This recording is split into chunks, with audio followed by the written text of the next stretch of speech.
Hello, இன்னைக்கு எந்த எப்படி பார்க்க போகிறேன்னா 2024 ரிலீஸ் ஆன ஸ்ரீ பார்ட் 2 அப்படின்ற ஒரு இந்தி படத்தை சொல்லி பார்த்தா இந்த வீடியோவில் பார்க்க போகிறோம். வீடியோடைய ஆரம்பத்திலே சொல்லிடுறேன், இது ஒரு சீக்வல் மூவி.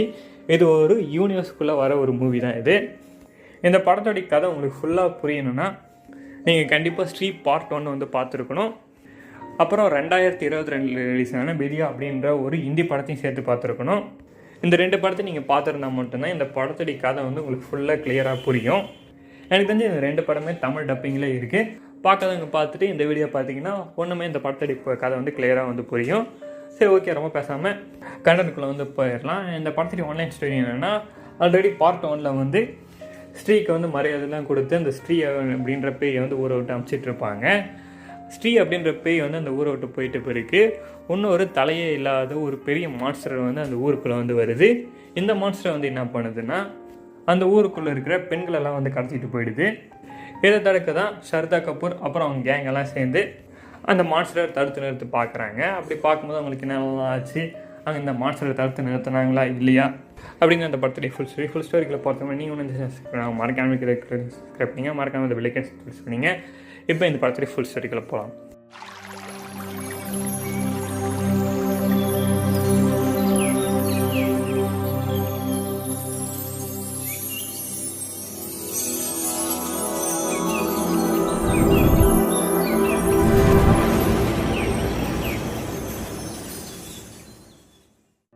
இந்த படத்தில் ஆரம்ப சீன்லேயே என்ன காமிக்கிறாங்கன்னா, போன பாட்டோடைய கடைசியில் நடந்த மாதிரி ஸ்ரீ வந்து அந்த ஊரை விட்டு வந்து போயிடுறாங்க. சந்தேரி அப்படின்ற ஊரை விட்டு அவங்க போன அடுத்த நிமிஷமே அந்த ஊருக்கு இன்னும் ஒரு பெரிய மான்ஸ்டர் வந்து உள்ளே வர ஆரம்பிச்சிருது. அந்த மான்ஸ்டர் உள்ளே வந்தாங்கன்னா என்ன ஆகுதுன்னா, அந்த ஊரில் ஒரு பொண்ணு வந்து தனியாக வந்து நைட் டைமில் வெளியே நிற்கிறாங்க. அந்த பொண்ணை வந்து அந்த தலை இல்லாத ஒரு மான்ஸ்டர் வந்து கடத்திட்டு வந்து போயிடுது. இதே மாதிரி தொடர்ந்து நடந்துக்கிட்டே இருக்குது. அடுத்த கொஞ்சம் வருஷம் கழித்து அந்த ஊரை வந்து காமிக்கிறாங்க. இப்போ அந்த ஊரில் ஒரு மகா பூஜை வந்து நடத்துகிறாங்க. அந்த பூஜைக்கு தெய்வமாக யாரை பார்க்குறாங்கன்னா, ஸ்ரீ அப்படின்ற உமனை தான் வந்து பார்க்குறாங்க. அப்படியே அந்த ஸ்ரீ அவங்களுக்கும் வந்து ஒரு பெரிய சிலையெல்லாம் வச்சு ரொம்ப ரொம்ப விசேஷமாக ஒரு கடவுள் மாதிரி அவங்கள வந்து வழிபட்டு வராங்க. அந்த பூஜை நல்லபடியாக நடந்துக்கிட்டே இருக்குது. அப்போ தான் அந்த ஊரில் இருக்கிற ருத்ரா அப்படின்றவருக்கு ஒரு போஸ்ட் ஆஃபீஸ்லேருந்து ஒரு லெட்டர் வந்து வருது. அந்த லெட்டரை அவர் என்னன்னு சொல்லிட்டு ஓப்பன் பண்ணி பார்த்தா அதில் சந்திரபான் அப்படின்ற ஒருத்தர் பற்றியும் போட்டிருக்கு. அப்புறம் ஸ்ரீயோடைய கதையும் வந்து அதில் போட்டிருக்கு. அது ஒரு மேலோட்டமாக மட்டும் படிச்சுட்டு யாரோ ஒருத்தர் நம்மளுக்கு அனுப்பிச்சிருக்காங்க போல், எதுக்காக நம்மளுக்கு அமிச்சாங்க என்னன்னு தெரியல அப்படின்னு சொல்லிட்டு அவர் யோசிச்சுட்டு இருக்காரு. அப்படியே அந்த லெட்டர்லேயே ஒன்று வந்து இருக்குது. ஸ்ரீ இந்த ஊரை விட்டு போயிட்டா அவன் வந்து இந்த ஊருக்கு வந்து வருவான் அப்படின்ற மாதிரி ஒரு வார்னிங் மாதிரி அந்த லெட்டர்லேயே வந்து எழுதியிருக்கு. ஆனாலும் ருத்ரா வந்து அதெல்லாம் பெருசாக எடுத்துக்காமல் ஏதோ சும்மா டம்மி லெட்டர் போல் அப்படி சொல்லிட்டு விட்டுறாரு. அதுக்கப்புறம் அவரே என்ன பண்ணுறாரு, சரி ஓகே எதுக்கும் விக்கி கிட்ட இதை பற்றி போய் சொல்லுவோம் சொல்லிட்டு விக்கியை பார்க்க போய் போகிறாரு. அங்கே விக்கி பார்த்தா போன பார்ட்ட கேர்ள் ஃப்ரெண்டு வந்து அவர்கிட்ட எதுவுமே சொல்லாமல் வந்து அந்த ஊரை வட்டம் போயிட்டுருப்பாங்க. அதனால் இவர் வந்து அவங்க நினைப்பாகவே இருந்துக்கிட்டே இருப்பார். யாரை பார்த்தாலும் அவங்கள பார்க்குற மாதிரி அவருக்கு வந்து இருக்குது. இந்த மாதிரி டைமில் தான் ருத்ரா போய் அவர்கிட்ட வந்து சொல்கிறாரு, இந்த மாதிரி ஒரு லெட்டர் வந்து வந்திருக்கு, இது என்னன்னு பாரு அப்படின்னு சொல்லிட்டு அந்த வந்த லெட்டரை வந்து பார்க்குறாரு. விக்கியும் படித்து பார்த்துட்டு, இது யாரோ சும்மா அமைச்சிருக்காங்க, இது நம்மளுக்கு எல்லாருக்கும் தெரிஞ்ச கதை தானே, ஸ்ரீயோடி கதை, இதில் ஒன்றும் இது ஸ்பெஷலாக இல்லை, அதனால் இதெல்லாம் எதுவும் நீ பெருசாக எடுத்துக்காத, நம்ம வேலையை நம்ம பார்ப்போம்னு சொல்லிட்டு அவர் வந்து கிளம்பிடுறாரு. அதுக்கப்புறம் விக்கி வந்து அவங்க ஃப்ரெண்டான பிட்டுவை போய் பார்க்குறாரு. பார்த்துட்டு அவர்கிட்ட பேசுகிறாரு. எங்கள் ரெண்டு பேசிக்கிட்டே இருக்கும் போது பிட்டுவோடி கேர்ள் ஃப்ரெண்டு சிட்டி அப்படின்றவங்க வந்து வராங்க. அவங்க வந்து என்ன பிட்டுக்கிட்ட என்ன சொல்கிறாங்கன்னா, இன்றைக்கி நைட்டு வந்து நீ என் வீட்டுக்கு வா அப்படின்னு சொல்லிட்டு இன்வைட் பண்ணிட்டு போகிறாங்க. ரெண்டு பேர்கிட்டையும் பேசிவிட்டு அதே மாதிரி பிட்டுவும் விக்கியை கூப்பிட்டு சிட்டி அவங்க வீட்டுக்கு வந்து போகிறாரு. அங்கே போயிட்டு பிட்டு வந்து என்ன பண்ணுறாருன்னா, சிட்டி தூங்குற வரைக்கும் பாட்டு பாடிட்டு இருக்காரு. அவங்க பாட்டு பாடிக்கிட்டே இருக்கும்போது அவங்க தூங்கிடுறாங்க. தூங்கினோடனே இவர் வந்து அந்த வீட்டை விட்டு வெளியே வந்துடுறாரு. இவர் வெளியே வந்த கொஞ்ச நேரத்தில் என்ன ஆகுதுன்னா, சிட்டு அப்படின்றவங்கள அந்த தலையில்லாத மான்ஸ்டரை வந்து தூக்கிட்டு போயிடுது. அப்படியே அங்கே சுற்றி இருக்க ஊர் மக்கள் எல்லாருமே வந்து பார்க்குறாங்க, என்ன ஒரே சத்தமாக இருக்குன்னு சொல்லிட்டு வந்து பார்க்குறாங்க. பார்த்தா சிட்டி அவங்க ரூமில் இருந்து ஒரு செவரை உடச்சிக்கிட்டு அந்த மான்ஸ்டரை வந்து சிட்டியை வந்து தூக்கிட்டு போயிருக்கோம். இதெல்லாம் பார்த்துட்டு அந்த மான்ஸ்டர் வந்து எந்த சைடு போச்சுன்னு சொல்லிட்டு பார்க்கறதுக்காக அந்த ஊரில் இருக்கிறவங்க எல்லாருமே ஒன்றா சேர்ந்து போய் பார்க்குறாங்க. ஆனால் எங்கே தேடினாலும் சிட்டி வந்து கிடைக்கவே இல்லை. கடைசியாக பார்த்தா அந்த ஊரில் ஒருத்தர் வந்து வீட்டுக்கு வெளில வந்து படுத்துட்ருக்காரு. அவர் வந்து என்ன சொல்கிறாருன்னா, இப்போ தான் ஒரு மான்ஸ்டர் வந்து ஒரு பொண்ணை வந்து தூக்கிட்டு போச்சு, அந்த மான்ஸ்டருக்கு வந்து தலையே இல்லை, ஒரு 8 அடி உயரத்தில் இருந்து அது இருந்துச்சுன்னு மாதிரி சொல்கிறாரு. அந்த ஊர் ஆளுங்க விக்கி அப்புறம் பிட்டு எல்லாம் இவங்க சொல்கிறதெல்லாம் கேட்டு இப்போ என்ன தான் பண்ணுறதுன்னு தெரியாமல் இருக்காங்க. அப்போ விக்கிக்கு மட்டும் அவருடைய சைடில் யாரோ அவரை பார்த்து கிராஸ் பண்ணி போகிற மாதிரி தெரியுது. இவரும் அது யார் என்னன்னு பார்க்கறதுக்காக அவங்க பின்னாடியே வந்து போகிறாரு. ஒரு பாலடைஞ்ச ஒரு பங்களா மாதிரி இருக்கிற ஒரு இடத்துக்கு வந்து அவர் பின்னாடியே போகிறாரு, ஒரு உருவத்தை பின்தொடர்ந்து. அங்கே போய் யார் என்னன்னு சொல்லிட்டு போய் பார்த்தா இவருடைய கேர்ள் ஃப்ரெண்டாக இருக்கும். ஃபஸ்ட்டு பார்ட்டில் இவராக கூட இவங்க 2 பேரும் ஃப்ரெண்ட்ஸாக இருந்திருப்பாங்க. இப்போ வந்து அவங்கள வந்து திரும்பி பார்த்தோன்னே ரொம்ப சந்தோஷப்படுறாரு. நீ உண்மையாக தானா, நீ உண்மையிலே என்னை பார்க்க வந்துட்டியா, என்னால் நம்பவே முடியலன்ற மாதிரி ரொம்ப அவருடைய ஃபீலிங்ஸ் எல்லாம் சொல்லிகிட்டு இருக்காரு. அப்போ அவங்க வந்து என்ன சொல்கிறாங்கன்னா, இப்போ நான் வந்தது காரணம் வந்து ஒரு முக்கியமான விஷயத்தை உங்ககிட்ட சொல்லணும். இப்போது இந்த ஊரில் நடக்கிற பிரச்சனை எனக்கு வந்து தெரியும். அது மட்டும் இல்லாமல் இந்த பிரச்சனைக்கெல்லாம் யார் காரணம்ன்றது எனக்கு தெரியும். எங்கே பார்த்தியா அவர் இந்த சிலையில் இருக்கிறவன் தான் ஸ்ரீயை வந்து கொண்டு இந்த மாதிரி பேய் மாதிரி அலைய விட்டான். அவன் தான் இப்போ ஸ்ரீ போனவனே திரும்பி வந்திருக்கான் அப்படின்ற மாதிரி அவங்க வந்து சொல்கிறாங்க. அதனால் நம்ம தான் இதை கண்டுபிடிச்சி அந்த மான்ஸ்டரை வந்து அழிக்கணும் அப்படின்ற மாதிரி சொல்கிறாங்க. இவங்க இந்த மாதிரி சொன்னோடனே விக்கி ஸ்ட்ரெயிட்டாக போய் ருத்ராவை போய் பார்க்குறாரு. அவர்கிட்ட சொல்கிறாருன்னா, இந்த மாதிரி உங்களுக்கு வந்து ஒரு லெட்டரை வந்துருந்துச்சு, அந்த லெட்டரை எடுங்க, அந்த லெட்டரில் என்ன போட்டிருக்கு கொஞ்சம் தெளிவாக படிங்க அப்படின்ற மாதிரி வந்து சொல்கிறாரு. அவரும் அந்த லெட்டரை எடுத்து படிக்க ஆரம்பிக்கிறாரு. அப்போ தான் அந்த லெட்டர் ஃபுல்லாக படிக்கும்போது தான் தெரியுது, அந்த லெட்டரில் இந்த மான்ஸ்டர் பற்றியெல்லாம் தெளிவாகவே போட்டிருக்கு. கொஞ்சம் வருஷத்துக்கு முன்னாடி சந்திரபான் அப்படின்ற ஒருத்தர் தான் அந்த ஊரில் ரொம்ப பெரிய ஆளாக வந்து இருந்திருக்காரு. கிட்டத்தட்ட ஒரு சூப்பர் பவர் மாதிரி இருந்திருக்காரு. அவருக்கு என்ன பழக்கம்னா, ஊர் ஃபங்க்ஷனில் இல்லை ப்ராஸ்டியூட் மாதிரி இருக்கிறவங்க எல்லாருமே அவர் எப்போ சொன்னாலும் அவர் கூட வந்து இருக்கணும். அவர் என்ன சொல்கிறாரோ அதுதான் அவங்க வந்து செய்யணுன்ற மாதிரி அவங்க கண்ட்ரோலை வந்து வச்சுருக்காரு. இப்படி இருக்கும்போது தான் அந்த ஸ்ரீ அப்படின்றவங்களும் இந்த மாதிரி ஒரு கேங்கில் தான் இருந்திருக்காங்க. அப்போ ஸ்ரீ வந்து ஒருத்தரை வந்து மேரேஜை வந்து பண்ணிடுறாங்க.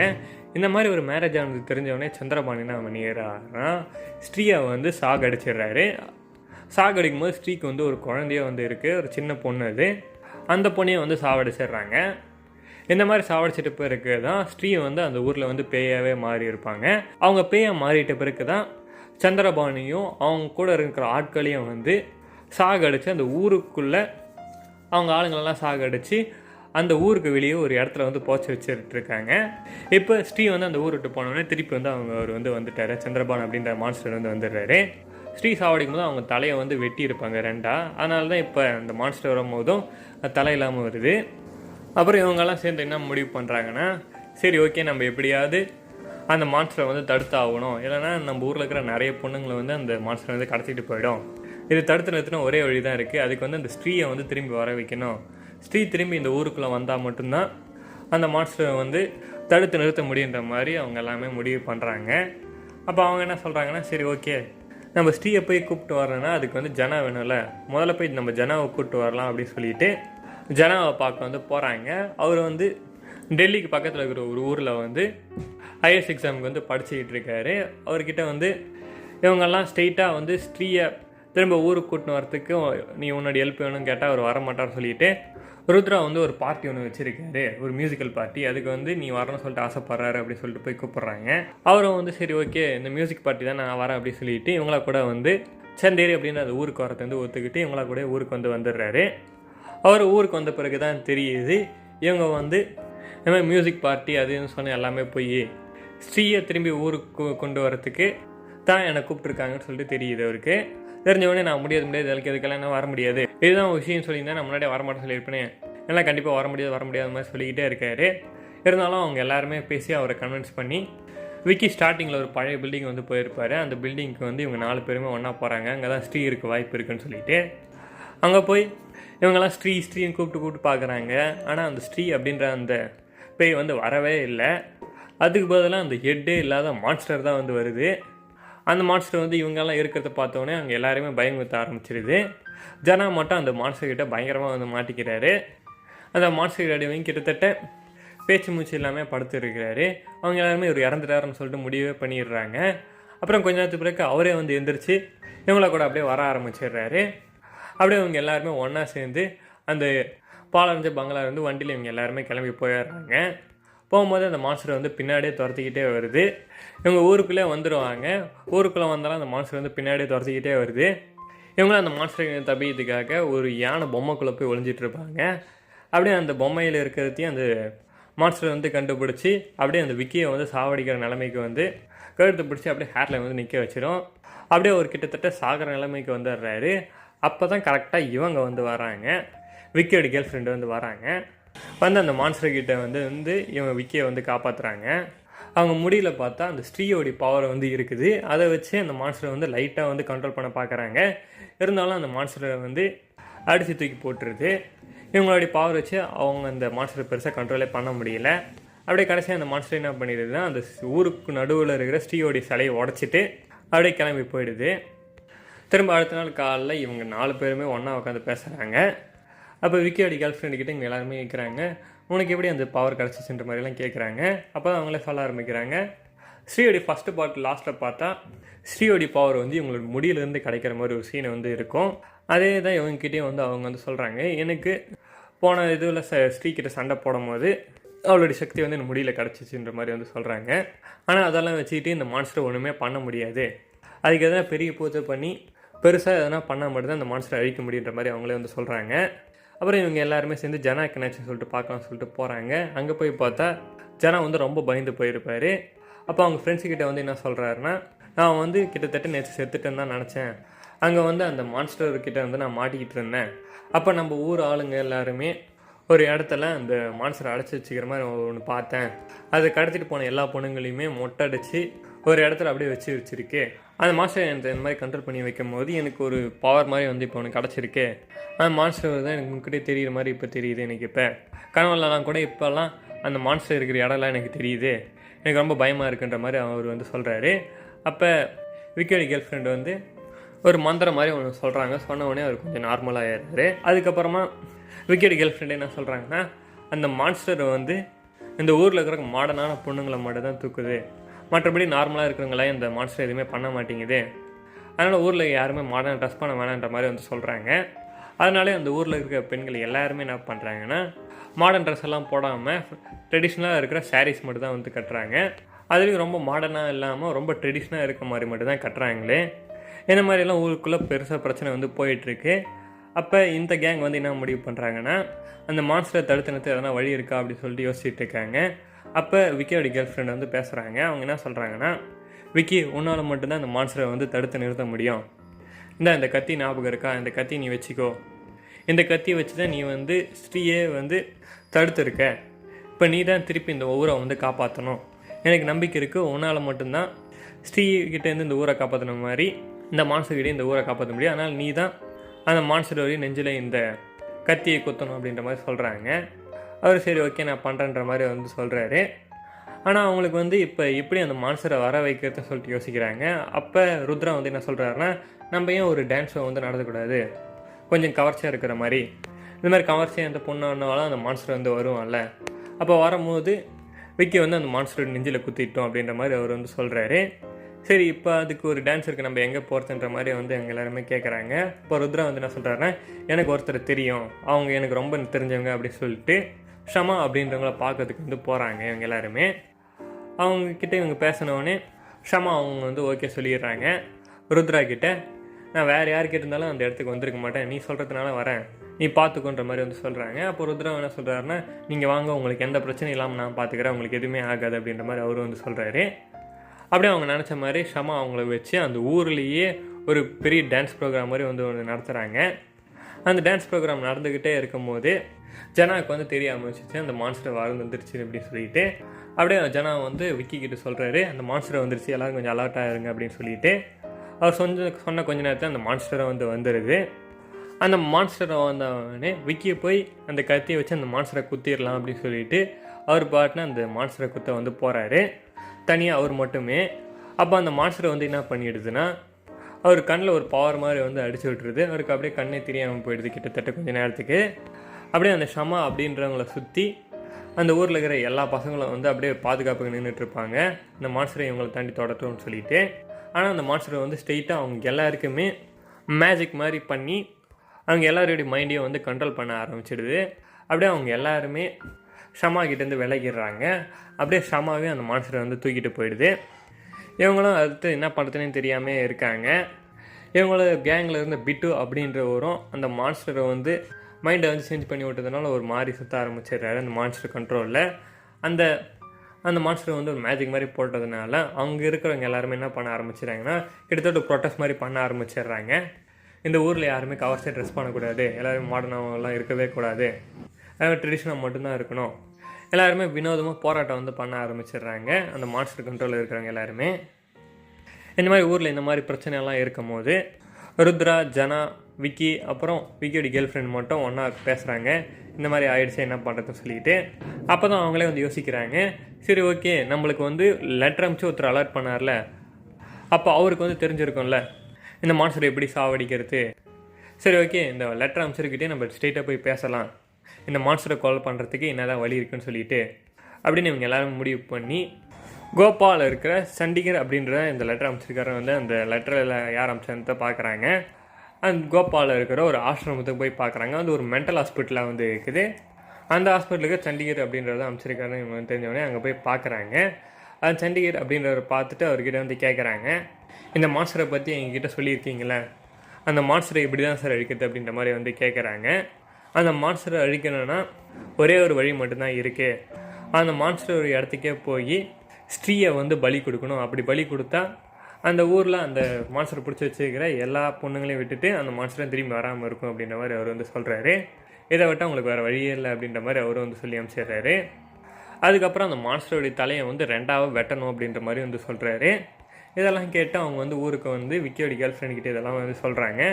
அப்போ அவங்க என்ன முடிவு பண்ணுறாங்கன்னா, சரி ஓகே அந்த மான்ஸ்டருடைய தலையை வெட்டினா அது விக்கி உன்னால் மட்டும்தான் முடியும், நான் உன்னுடைய பவரை வந்து ஃபீல் பண்ணுறேன், எனக்கு தெரியும் உன்னால் முடியும்னு சொல்லிட்டு, ஆனால் அதனால் அந்த மான்ஸ்டருடைய தலையை வெட்டுறதுக்கு இப்போயே ப்ராக்டிஸ் பண்ணிக்கன்னு சொல்லிட்டு கத்தியெல்லாம் கொடுத்து ப்ராக்டிஸ்லாம் பண்ண வைக்கிறாங்க.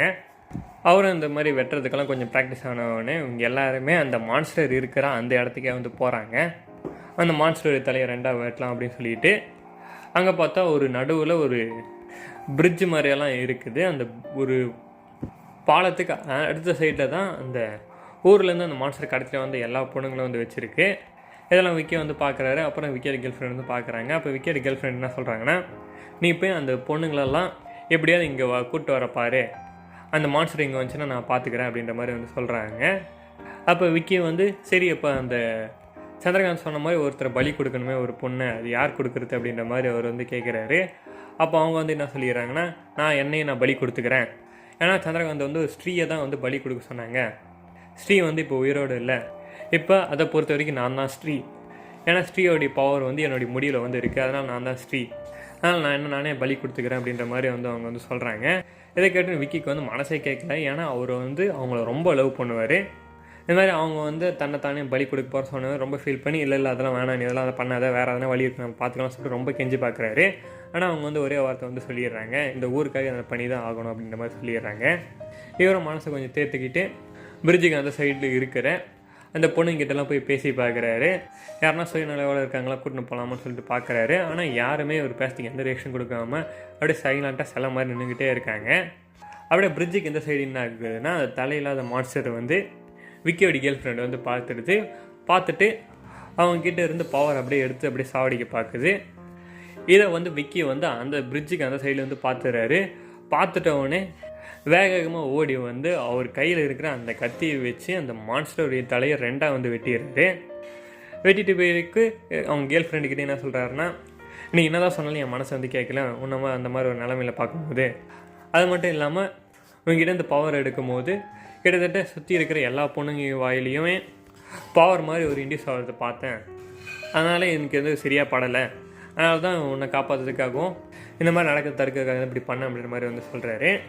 அவர் வந்து இந்த பிரச்சனையெல்லாம் முடிஞ்சிச்சு, அந்த மான்ஸ்டரை தலையை விட்ட முடிஞ்சிச்சுன்னு நினச்சிட்டு இருந்தார். பார்த்தா அந்த மான்ஸ்டருடைய தலை ரெண்டாக போனதுக்கப்புறமா அந்த பாதியிலேருந்து இன்னொரு புதுசாக முழு தலையாக ஒன்று வருது. அது மட்டும் இல்லாமல் மல்டிப்புளாக தலைங்க வந்து சுற்றி வந்து வர ஆரம்பிக்குது. அப்படியே விக்கியோட கேர்ள் ஃப்ரெண்டும் விக்கியும் சேர்ந்து எப்படியும் அந்த மான்ஸ்டர் கொஞ்சம் கொஞ்சமாக அடிச்சிட்டு இருக்காங்க. இப்போ அவங்க கேர்ள் ஃப்ரெண்ட் என்ன சொல்கிறாங்கன்னா, ஸ்ரீ வந்து அந்த மான்ஸ்டரை சாவடிக்க ஒரு கத்தியை வந்து யூஸ் பண்ணால், அந்த கத்தி தான் அங்கே இருக்குது பார்த்தியா, விக்கி நீ தான் என்ன பண்ணால் அந்த கத்தி எடுத்து அந்த மான்ஸ்டரை வந்து சாவடிக்கணும், அந்த கத்தியால் மட்டும்தான் அந்த மான்ஸ்டரை வந்து திரும்பி வரைக்க முடியாது, அதனால் விக்கி நீ அந்த மான்ஸ்டரை சாவடிச்சவனா அந்த கத்தி எடுத்து நீ இப்போ அந்த கத்தி எடுன்னு சொல்லிட்டு விக்கியை அந்த கத்தி எடுக்க வந்து அமுச்சு விடுறாங்க. அவரும் அந்த பக்கத்தில் இருக்கிற அந்த கத்தியை வந்து எடுக்க பார்க்குறாரு. ஆனால் அந்த கத்தி வரவே இல்லை. அதுக்குள்ளே இன்னொரு மான்ஸ்டர் வந்து அவரை வந்து அட்டாக் பண்ண ஆரம்பிச்சிடுது. விக்கியால் கத்தி எடுக்க முடியாமல் ஒரு மான்ஸ்டர் கிட்ட மாட்டின்னு முழிக்கிறாரு. அந்த சைடில் விக்கியோட கேர்ள் ஃப்ரெண்டும் 4-5 அந்த மான்ஸ்டர் வந்ததுனால அவங்களாம் சமாளிக்க முடியாமல் மாட்டிக்கிட்டு மான்ஸ்டரும் அவங்களுடைய பவரெல்லாம் எடுக்க பார்த்துக்கிட்டு இருக்கு. 2 பேருமே கிட்டத்தட்ட சாகர நிலைமையில இருந்திருக்காங்க. அப்போ தான் பாஸ்கியை வராரு ஓனாயாக மாதிரி.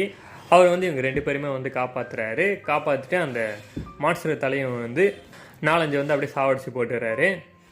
அதுக்கப்புறம் சண்டை போயிட்டே இருக்கும்போது அந்த மான்ஸ்டருடைய உடம்பே வர ஆரம்பிச்சிடுது. அப்படியே அந்த மான்ஸ்டர் ஃபுல் பவரோட இவங்க 3 பேருக்கு அகேன்ஸ்டாக சண்டை போட வர ஆரம்பிச்சிடுது. அப்படியே இவங்க 3 பேரும் ஒன்றா சேர்ந்து அந்த மான்ஸ்டர் தடுக்கலான்னு பார்த்தா ஒரே அடியில் பாஸ்கியை அந்த மான்ஸ்டர் படுக்க வச்சிடுது. அடுத்த விக்கியை அடித்து அவராலையும் ஒன்றும் பண்ண முடியாத மாதிரி ஆகிடுது.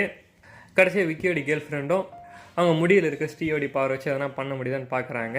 பட் அவங்களால எதுவுமே பண்ண முடியல. அவங்க தலையில் இருக்கிற ஸ்ரீயோடி பவர் இருக்க அந்த முடியும் அந்த மான்ஸ்டரை பிடிங்கி வீசிடுது. வீசிட்டு அவங்க கழுத்தை நெரிச்சு அப்படியே சாவடிக்கலாம் சொல்லிட்டு பார்க்குது. அப்போ தான் விக்கியோட கேர்ள் ஃப்ரெண்டு அம்மா அப்படின்னு சொல்லிட்டு கத்துறாங்க. அங்கே பார்த்தா தான் ஷாக்கிங்காக ஸ்ரீ ரிட்டர்ன் ஆகிறாங்க. ஸ்ரீ வந்தவொடனே அந்த மான்ஸ்டரை போட்டு புரட்டை எடுக்கிறாங்க. அதுக்கப்புறமா அந்த மான்ஸ்டரை சாவடிக்கிறதுக்கு விக்கி தான் ஸ்ரீ ஃபஸ்ட்டு அந்த சாவடிக்கிறதுக்கு யூஸ் பண்ண கத்தியை எடுத்து கொடுக்குறாரு. எடுத்து இந்தாங்க ஸ்ரீ அப்படின்னு சொல்லிட்டு கொடுக்குறாரு. கொடுத்தவொடனே அந்த மான்ஸ்டரை ஸ்ரீ அப்படியே சாவடிச்சிடுறாங்க. சாவடித்து அந்த பிரிட்ஜுக்கு பக்கத்தில் இருக்கிற அந்த எரிமலை குழம்பெல்லாம் அப்படியே எரிச்சு விட்டுறாங்க. இந்த மாதிரி அவங்க எரிச்சு முடித்தவொடனே விக்கி அவங்க கேர்ள் ஃப்ரெண்டு என்ன சொல்கிறாங்கன்னா ஸ்ரீ கிட்ட, அம்மா நீ பண்ணதெல்லாம் போதுமா, நீ இப்போ கிளம்புமா அப்படின்ற மாதிரி சொல்கிறாங்க. இதை பார்த்து சுற்றிக்கிறவங்க எல்லாருக்குமே ஷாக் ஆகுது. என்ன இவங்க ஸ்ரீயை போய் அம்மான்றாங்களே என்னன்னு தெரியல அப்படின்னு சொல்லிட்டு எல்லாம் யோசிச்சுட்டு இருக்காங்க. இவங்க இந்த மாதிரி சொன்னவொடனே ஸ்ரீயுமே கிளம்பி போயிடுறாங்க. அதுக்கப்புறமா அங்கே ஊரில் எல்லாருமே நார்மல் ஆகிடுறாங்க. அந்த மான்ஸ்டரால் மைண்டெல்லாம் சேஞ்ச் ஆகினே ஆளுங்க எல்லாருமே சரி எல்லாருமே நார்மல் ஆகிடுறாங்க. அந்த ஊர் இப்போ பழைய மாதிரி நார்மல் ஆகிடுது. இப்போதைக்கு எல்லா பிரச்சனையும் முடிஞ்சிடுது. அப்புறம் அந்த மான்ஸ்டரால் பிடிக்க வச்ச பொண்ணுங்க எல்லாருமே திரும்ப அவங்க வீட்டுக்கே வந்துடுறாங்க. எல்லாருமே நார்மலாக நிலைமைக்கே ஆயிடுறாங்க. இப்போ எல்லா பிரச்சனையும் முடிஞ்சிடுது. கடைசியாக விக்கியும் அவங்க கேர்ள் ஃப்ரெண்டும் உட்காந்து பேசுகிறாங்க. அப்போ அவங்க கேர்ள் ஃப்ரெண்டே என்ன சொல்கிறாங்கன்னா, ஆமாம் நான் ஸ்ரீயோடி பொண்ணு தான். உனக்கு ஒன்று தெரியுமா, உங்கள் ஃப்ரெண்ட்ஸ் எல்லாம் என்னை பற்றி சொல்லுவாங்களே, அவள் ஒரு விச்சு, அவள் ஒரு பேய் அப்படின்னு சொல்லிட்டு சொல்லுவாங்க. அவங்க சொன்னது எல்லாமே உண்மை தான். நான் ஒரு கோஸ்ட்டு தான். ஸ்ரீயை சாவடிக்கும் போது அந்த சின்ன பொண்ணையும் சேர்த்து சாவடிச்சாங்க சொன்னாங்களே, அந்த சின்ன பொண்ணு தான் நான் எங்கள் அம்மாவோடைய ஆவி ஒரு முத்தி அடையாமல் இந்த மாதிரி ஆவியை சுத்தரத்தை பார்த்துட்டு தான் அவங்களுக்கு ஒரு முக்தி கிடைக்கணும், ஒரு விடுதலை கிடைக்கணும்னு சொல்லிட்டு தான் இது எல்லாமே பண்ணேன். அதுக்கு முன்னாடி ஹெல்ப் எனக்கு தேவைப்பட்டுச்சு. அதனால தான் உங்ககிட்ட நான் பேசினேன். நீ நினைக்கிற மாதிரி என்ன கூட உன்னால் எந்த ரிலேஷன்ஷிப்பும் இருக்க முடியாது. ஆனால் நான் எப்பவுமே உன்னை பார்த்துக்கிட்டே தான் இருப்பேன். நீ எப்போ நினச்சாலும் நான் உன்னை பார்ப்பேன். நம்ம 2 பேரும் பேசலாம். எனக்கும் தெரியும் நீ என்னை ரொம்ப விரும்புகிறேன்னு சொல்லிட்டு. ஆனால் அந்த மாதிரியெல்லாம் என்னால் இருக்க முடியாது. அதனால் நான் கிளம்புறேன். நீ எப்போ நினச்சாலும் நான் ஒன்றா அப்படி பேசுவேன் அப்படின்னு சொல்லிட்டு போகிறாங்க. அப்போ விக்கி கடைசியாக ஒன்று கேட்குறாரு. சரி ஓகே, நீ சொன்னதெல்லாம் எனக்கு ஓகே தான். ஆனால் எனக்கு ஒன்று மட்டும் சொல்லிட்டு போ, உன் பேர் என்ன அப்படின்ற மாதிரி கேட்குறாரு. கேட்டவொடனே அவருக்கு மட்டும் கேட்குற மாதிரி காதில் சொல்லிட்டு போயிடுறாங்க. அப்படியே இவருக்கு மட்டும் தான் தெரியுது அவங்க கேர்ள் ஃப்ரெண்டு ஒரு கோஸ்ட்டுன்னு சொல்லிட்டு. அப்படியே இவரும் அவங்க போனது கொஞ்சமாக அப்படியே ஏற்றுக்கிறாரு. அடுத்த என்ன ஆகுதுன்னா, அந்த சந்திரகாந்த் அப்படின்றவருக்கு அந்த மான்ஸ்டராக ஒரு எரிமலை குழம்புல தான் அந்த ஸ்ரீ எரிச்சிருப்பாங்க. அந்த எரிமலை குழம்பு இவருக்கு எப்படியோ கிடைக்கிது. இவர் அந்த எடுத்து பார்க்குறாரு. எடுத்து பார்த்தவொடனே இவருக்குள்ளே அந்த மான்ஸ்டருடைய பவரால் அப்படியே வந்துடுது. அப்படியே அந்த மான்ஸ்டர் திரும்பி இவருடைய உருவத்தில் வர ஆரம்பிச்சிடுது. இவர் யார், ஏன் இந்த மாதிரி பண்ண இருந்தாலும் சிலியாக இந்த பாட்டில் சொல்ல, மேபி அடுத்த பாட்டில் சொல்லுவாங்க. அப்படியே இந்த அடுத்த பாட்டு லீடு வச்சுட்டு அப்படியே இந்த படம் அப்படியே முடியுது. அவ்வளோ இந்த படத்துடைய ஸ்டோரி. ஃபஸ்ட்டு இந்த படத்தை பாசிட்டிவ்ஸ் பற்றி பார்த்துடலாம். பாசிட்டிவ்ஸை பார்க்கும்போது ஃபஸ்ட்டு நான் இந்த படத்துடைய ட்ரெய்லர் வரும்போது என்ன நினச்சேன்னா, என்ன இந்த பார்ட் 2 எடுக்கிறாங்க, பார்ட் 1 கொஞ்சம் நல்லா இருக்குமே, பார்ட் 1 பேரை கெடுக்க தான் போகிறாங்கன்னு நினச்சி தான் இந்த ட்ரெய்லரும் பார்த்தேன். ட்ரெய்லர் பார்க்கும்போது எனக்கு கொஞ்சம் நல்லாவே தான் இருந்துச்சு. அப்புறம் இப்போ படத்தை பார்க்கும் போதும் பரவாயில்ல, பார்ட் 2 அப்படின்னாலே கண்டிப்பாக மொக்கையாக தான் இருக்குன்னு சொல்லி நினைக்கும் போது இந்த படம் பார்க்கும்போது அந்த நினைப்பு எனக்கு பெருசாக தெரியல. பார்ட் 1 அளவுக்கு ரொம்ப நல்லா இல்லைனா கூட இந்த படம் பார்க்க நல்லாவே தான் இருந்துச்சு. அதுக்கப்புறமா இந்த படத்தில் நடித்தவங்க எல்லாருமே ரொம்ப சூப்பராகவே நடிச்சிருந்தாங்க. குறிப்பாக அந்த ஹியூமர் சென்ஸ்லாம் சூப்பராக ஒர்க் அவுட் பண்ணியிருந்தாங்க. அப்புறம் செட்டுமே கூட ரொம்ப கிராண்டாக தான் பண்ணியிருந்தாங்க. பார்க்குறதுக்கு கொஞ்சம் நல்லாவே தான் இருந்துச்சு, கலர்ஃபுல்லாக. கொஞ்சம் கிராஃபிக்ஸ் மட்டும் அங்கங்கே கொஞ்சம் இடித்த மாதிரி இருந்துச்சு. பட் இருந்தாலும் ப்ரொடெக்ஷன் வைஸாகவும் சரி, அந்த கலர் வைஸாகவும் சரி ரொம்ப நல்லாவே இருந்துச்சு. அதுக்கடுத்து கேமரா ஒர்க்ஸுமே ரொம்ப நல்லாவே இருந்துச்சு. அந்த மான்ஸ்டர் என்ட்ரியோட ஷார்ட்ஸாக இருக்கட்டும், அப்படியே ஸ்ரீ அவங்க என்ட்ரி அப்போ ஒரு ஷார்ட்ஸாக இருக்கட்டும், எல்லாமே வந்து நல்லாவே வந்து பண்ணியிருந்தாங்க. மியூசிக்குமே வந்து ரொம்ப சூப்பராகவே இருந்துச்சு. அதே மாதிரி பாட்டுமே கொஞ்சம் நல்லாவே இருந்துச்சு. ஏன்னா இந்த படத்துடைய பார்ட் 1லேயுமே பாட்டெல்லாம் ரொம்ப சூப்பராக இருக்கும். அதே மாதிரி இந்த படத்துடைய பார்ட் 2லேயுமே பாட்டு எல்லாமே நல்லா தான் இருந்துச்சு. அப்புறம் இந்த படத்துடைய டியூரேஷனுமே கிட்டத்தட்ட ஒரு 2 மணி நேரம் 15 நிமிஷம் கிட்ட தான் ஓடும். அந்த என் கார்டு அப்புறம் அந்த பாட்டெல்லாம் கொஞ்சம் ஓட்டினீங்கன்னா 15 நிமிஷம் கிட்ட தான் வரும். 2 மணி நேரம் 15 நிமிஷம் தான். அந்த டைமுக்கு பெருசாக போர் அடிக்காமே தான் போச்சு. என்னை பொறுத்தவரைக்கும் ஃபஸ்ட் ஹாஃப் செகண்ட் ஹாஃப் 2 ஹாஃபுமே பார்க்க பெருசாக போர் அடிக்காமல் ஓரளவுக்கு எங்கேஜிங்காக நல்லா காமெடியாகவே வந்து கொண்டு போயிருந்தாங்க. இப்போ நான் சொன்ன எல்லாமே இந்த படத்தோட எனக்கு பாசிட்டிவ்ஸாக வந்து பட்டுச்சு.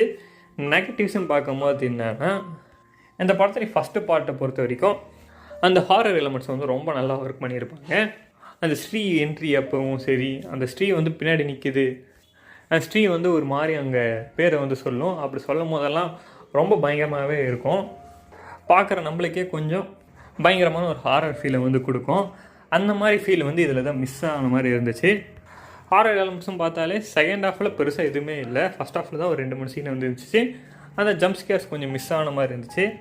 ஸ்ரீ 1லலாம் பார்த்தீங்கன்னா கிட்டத்தட்ட கிளைமேக்ஸில் பேய் வந்து அவங்க வீட்டுக்குள்ளே என்ட்ரி ஆகும்போது ஒரு மியூசிக்கும் சரி, அந்த கேமரா ஒர்க்கு, அப்புறம் அந்த ஹாரர் எலிமெண்ட்டை மேக் பண்ண விதமும் சரி ரொம்ப த்ரில்லாக இருக்கும், ரொம்ப பயமாகவும் இருக்கும். அந்த பயம், அந்த த்ரில் இதில் கொஞ்சம் மிஸ் ஆன மாதிரி இருந்துச்சு. அதை தாண்டி பார்த்தாலும் ஃபஸ்ட் ஹாஃப் செகண்ட் ஹாஃப் ரெண்டுத்துலேயுமே பார்த்தா பெருசாக ரொம்ப இன்ட்ரெஸ்டிங்காக இந்த எலமெண்ட் இல்லாத மாதிரி இருந்துச்சு. ரொம்ப ரொம்ப கேஷுவலாக தான் எல்லா எலமெண்ட்ஸும் வந்து வச்ச மாதிரி இருந்துச்சு. ரொம்ப பெருசாக எதுவும் இன்ட்ரெஸ்டிங்காக இல்லாத மாதிரி இருந்துச்சு 2 ஹாஃப்லேயுமே. மற்றபடி எனக்கு இந்த படம் வந்து பார்க்குறதுக்கு ஒரு ஒர்த்தான படமாக தான் இருந்துச்சு. நீங்கள் இந்த படத்தை பார்க்கணும்னு நினச்சாலும் கண்டிப்பாக பாருங்கள். இந்த படத்துக்கு எங்களோட ரேட்டிங் எவ்வளோன்னு பார்த்தீங்கன்னா 10க்கு 7. அவ்வளோ இந்த படத்துடைய ஸ்டோரி ரிவ்யூ எல்லாமே. இந்த நிமிஷம் லைக் பண்ணுங்கள், மறக்காம சேனல் சப்ஸ்கிரைப் பண்ணுங்கள். அடுத்த இந்த படத்தை மறக்காம பண்ணுங்கள். Thanks for